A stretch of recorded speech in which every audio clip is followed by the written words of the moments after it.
ఈ భూమి మీద అతిపెద్ద రహస్యం కైలాష్ మౌంటైన్. అగ్రరాజ్యం అమెరికా సైంటిస్టులకు సైతం అంతు చిక్కని రహస్యం అది. ఎన్నో ఏళ్లుగా ఆ పర్వతం ఓ మిస్టరీగానే మిగిలిపోతుంది. ఆ పర్వతం చుట్టూ వరకు వెళ్తున్న వాళ్ళు దానిపై మాత్రం అడుగు పెట్టలేకపోతున్నారు. అదే సమయంలో దాని పక్కనే ఉన్న ప్రపంచంలోనే అత్యంత ఎత్తైన ఎవరెస్ట్ను మాత్రం పర్వతారోహకులు అవలీలగా ఎక్కగలుగుతున్నారు. దీనిపై మాత్రం మనిషి అనేవాడు ఇప్పటి వరకు అడుగు పెట్టలేకపోయాడు. కైలాస పర్వతం మన పక్కనే ఉన్న టిబెట్లోని పర్వత శ్రేణి. దీని అంశం భారతదేశం నుంచి మొదలై చైనా వరకు ఉంటుంది. ప్రపంచంలోనే అతిపెద్ద పర్వతం మౌంట్ ఎవరెస్ట్ ఎత్తు 8,848 మీటర్లు. కైలాస పర్వతం ఎత్తు 6,638 మీటర్లు. ఎవరెస్ట్ శిఖరం కంటే దాదాపు 2,000 మీటర్ల తక్కువ. ఎవరెస్ట్ ఎక్కేవారు వారి వెంట ఆక్సిజన్ తీసుకెళ్తారు. ఎందుకంటే పైకి వెళ్లే కొద్దీ గాలిలో ఆక్సిజన్ తగ్గిపోతుంది, శ్వాస తీసుకోవడం ఇబ్బందిగా మారుతుంది. కానీ కైలాస పర్వతంపై అలాంటి ఇబ్బంది లేదు. అక్కడ సులువుగా ఆక్సిజన్ దొరుకుతుంది. మౌంట్ ఎవరెస్ట్ను ఇప్పటి వరకు 7,000 మంది ఎక్కారు. కైలాస పర్వతం ఎత్తు ఎవరెస్ట్ కంటే 2,000 మీటర్లు తక్కువైనా దీనిని ఇప్పటి వరకు ఎవరూ అధిరోహించలేదు. కనీసం సగం వరకు కూడా వెళ్ళలేకపోయారు. ఎక్కేందుకు ప్రయత్నించిన వారు కూడా చనిపోయారు. ఇంతకీ ఆ పర్వతంపై ఉన్న రహస్యం ఏంటి? ఆ మౌంటైన్ పై ఏదైనా దైవ శక్తి ఉందా? Let's watch. ఇప్పటి వరకు కైలాష్ పర్వతం ఎక్కేందుకు ప్రయత్నించిన వారికి ఒక హద్దు దాటిన తర్వాత విచిత్రమైన అసామాన్యమైన ఘటనలు జరుగుతాయి. అక్కడికి ఎక్కేందుకు వెళ్ళిన వారు భయపడి వెనక్కి వస్తారు. అక్కడ ఏదో ఉంది, పైకి రావద్దు అన్న సంకేతం ఇస్తుంది. అక్కడ వాతావరణం కూడా అకస్మాత్తుగా మారుతుంది. చలి పెరుగుతుంది, గుండె వేగం రెండింతలు అవుతుంది. ఆక్సిజన్ ఉన్నా శ్వాస తీసుకోవడం ఇబ్బందిగా మారుతుంది. అంతేకాదు, కైలాస పర్వతం దగ్గరకు వెళ్ళినప్పుడు గోళ్ళు, తల వెంట్రుకలు వేగంగా పెరిగిన భావన కలుగుతుంది. ముఖంపై ముడతలు పడినట్లు అనిపిస్తుంది. వయసు వేగంగా పెరుగుతున్నట్లు అనిపిస్తుంది. ఈ హెచ్చరికలను లెక్క చేయకుండా ముందుకు వెళ్ళిన వారు ఇప్పటి వరకు తిరిగి రాలేదు. హిందూ ధర్మం ప్రకారం కైలాసం శివుడి నివాసం.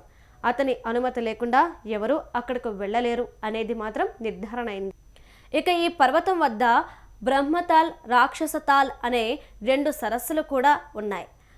బ్రహ్మతాల్ను దర్శించుకోవడానికి ఎంతోమంది వస్తారు. దీని ఆకారం సూర్యుడిలా కనిపిస్తుంది. దీనికి కిలోమీటర్ దూరంలో ఉన్న రాక్షసతాల్ చంద్రుడిలా ఉంటుంది. దీని వద్దకు ఎవరు వెళ్ళరు. బ్రహ్మతాల్ నీరు తీయగా, రాక్షసతాల్ నీరు ఉప్పగా ఉంటాయి. ఈ కారణంగా కూడా బ్రహ్మతాల్ అనుకూల శక్తికి, రాక్షసతాల్ ప్రతికూల శక్తికి కేంద్రం. ఈ 2 తాళ్ళ మధ్యలో ఉంది కైలాస పర్వతం. సింధు, సట్లెజ్, బ్రహ్మపుత్ర, కర్నాలి నదులు ఈ పర్వతం సమీపంలోనే ఉద్భవించాయని చెబుతారు. ఇక కైలాసగిరి గురించి అనేక కథలు ప్రచారంలో ఉన్నాయి. 1999లో రష్యాకు చెందిన వైజ్ఞానికుడు కైలాస పర్వతం రహస్యం తెలుసుకునేందుకు ఒక టీం ఏర్పాటు చేశాడు. అతను సుదీర్ఘ అధ్యయనం తర్వాత కైలాస పర్వతం ప్రాకృతికంగా ఏర్పడడం లేదని నిర్ధారణకు వచ్చాడు. ఇక దాని కొన పిరమిడ్ షేప్లో ఉందని, దానిని మనిషి లేదా వేరే శక్తి ఏర్పాటు చేసిందని పేర్కొన్నాడు. ఇక్కడ అత్యధిక రేడియేషన్ ఉంటుంది, అందుకే దీనిని అలౌకిక శక్తుల పుట్టుక ప్రాంతంగా పేర్కొన్నారు. కైలాసం నిర్మించింది శక్తి అని భావిస్తే దానిని ఏర్పాటు చేసింది వేరెవరో కాదు, పరమశివుడే. అందుకే అన్ని పరిస్థితులను అధ్యయనం చేసిన తర్వాత కైలాస శిఖర అధిరోహాన్ని పూర్తిగా నిషేధించారు.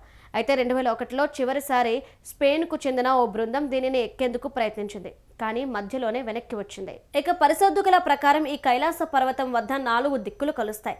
పర్వతం భూమిపై ఉన్న అన్ని జీవులు జీవించడానికి అవసరమైన వాతావరణం ఏర్పరుస్తుంది. అందుకే దీనిని ప్రాకృతిక శక్తుల భాండాగారం అంటారు. ఆ తర్వాత ఎవరూ ఎక్కే ప్రయత్నం చేయలేదు. భారత్తో పాటు టిబెట్, హిందూ దేశాల ప్రజలు కైలాస పర్వతాన్ని పరమ పవిత్రంగా భావిస్తున్నాయి. మన సనాతన ధర్మంలో ఈ పర్వతానికి ఎంతో మహత్వం ఉంది. ఈ రోజుకు ప్రజలు అమర్నాథ్ యాత్రకు వెళ్ళినప్పుడు కైలాస పర్వతం కనిపిస్తుంది. దానిని చూడగానే భక్తితో నమస్కరిస్తారు. మానస సరోవరం వద్దకు వెళ్ళగానే అక్కడ ఒక శబ్దం వినబడుతుంది. అది విమానం వెళ్ళినట్లు వినిపిస్తుంది. కానీ శ్రద్ధగా వింటే అది ఢమరుకం లేదా ఓంకారంలా అనిపిస్తుంది. శాస్త్రవేత్తలు మాత్రం మంచు కరగడం వల్లనే ఈ శబ్దం వస్తుందంటారు. కానీ అది కూడా ఓ పెద్ద రహస్యం. దేవతలకు నిలయమైన కైలాస పర్వతంపైకి బతుకున్న ఎవరూ వెళ్ళలేదు. జీవితంలో ఎంతో పుణ్యం చేసిన వ్యక్తులు చనిపోయిన తర్వాత కైలాస పర్వతం చేరుకుంటారని నమ్మకం. అయితే దీని అంతటికీ కారణం ఈ శిఖరాన్ని దేవాది దేవుడు, ఆది దేవుడు శివుడికి నిలయంగా ఉండడమే అని భావిస్తారు. భూనాభి కైలాసగిరి, అందుకే దాని అధిరోహం నిషేధమని అంటారు. ఈ కారణంగానే ఇప్పటి వరకు ఎవరూ ఈ కైలాస పర్వతాన్ని అధిరోహించలేకపోయారని భావిస్తారు. ఈ శిఖరం కొనపై ఉన్న రహస్య శక్తే నరమానవుడికి అక్కడ కాలు పెట్టనివ్వడం లేదని వేద పండితులు చెబుతున్నారు. ఈ జన్మలో శివుడి దర్శనం భాగ్యం ఉందో లేదో కానీ అతడి నివాస దర్శన భాగ్యం మాత్రం ఈ శిఖరాన్ని కళ్ళారా చూడడంతో కలుగుతుందని, ఇక ప్రపంచంలోని అన్ని అలౌకిక శక్తుల జన్మ ఈ కైలాస పర్వతం వద్దనే మొదలవుతుందంటారు. ఈ పర్వతం ప్రాణమున్న శివలింగంలా కనబడుతుంది.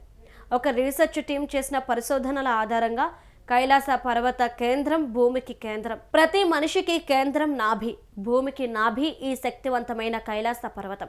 అందుకే ఎవరైనా ఈ పర్వతం వద్దకు వెళితే వాళ్ళ దగ్గరున్న దిశానిర్దేశం చేసే యంత్రం పనిచేయదు.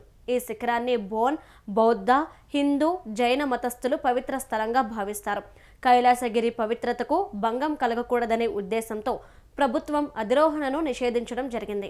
అందుకే ఈ పర్వతం చుట్టూ 52 కిలోమీటర్ల భక్తులు చేసే ప్రదక్షిణకు మాత్రమే అనుమతి ఉంది. పర్వతం పైకి ఎక్కడానికి ఎవరికీ అనుమతి లేదు. మొత్తానికి కైలాస పర్వతం ఓ బ్రహ్మరహస్యంగా మిగిలిపోయింది. అయితే ఇప్పటి వరకు కైలాస పర్వతంపై అడుగు మోపిన ఏకైక వ్యక్తిగా మిలరేపా బౌద్ధ సన్యాసిని నిలిచాడు. ఇక అతడు 11వ శతాబ్దంలో మత గురువైన నారో బోన్చుంగ్ను అధిరోహణ పోటీలో ఓడించి శిఖరాన్ని చేరుకున్నాడట. అయితే దీన్ని చాలా మంది భౌతిక అధిరోహణగా కాకుండా ఆధ్యాత్మిక లేదా యోగ శక్తితో కూడిన విజయంగా భావిస్తారు. 3 సంవత్సరాల 3 నెలల 3 రోజుల పాటు అక్కడే తపస్సు చేశాడంటారు. కానీ ఆ పర్వతం మీద తానేం చూశాడో ఏం అనుభవించాడో ఎవరికీ చెప్పలేదు. పవిత్ర స్థలపు అంతర్గత రహస్యాలు, ఆధ్యాత్మిక శక్తి గురించి బహిరంగంగా మాట్లాడితే దాని పవిత్రతను తగ్గిస్తుందని, శక్తిని దుర్వినియోగం చేసే ప్రమాదం ఉందని మిలరేపా భావించి ఉండొచ్చని ఆధ్యాత్మికవేత్తలు భావిస్తున్నారు. మానవాళిని రక్షించడానికి ఆయన ఆ వివరాలను దాచిపెట్టాడని అంటారు.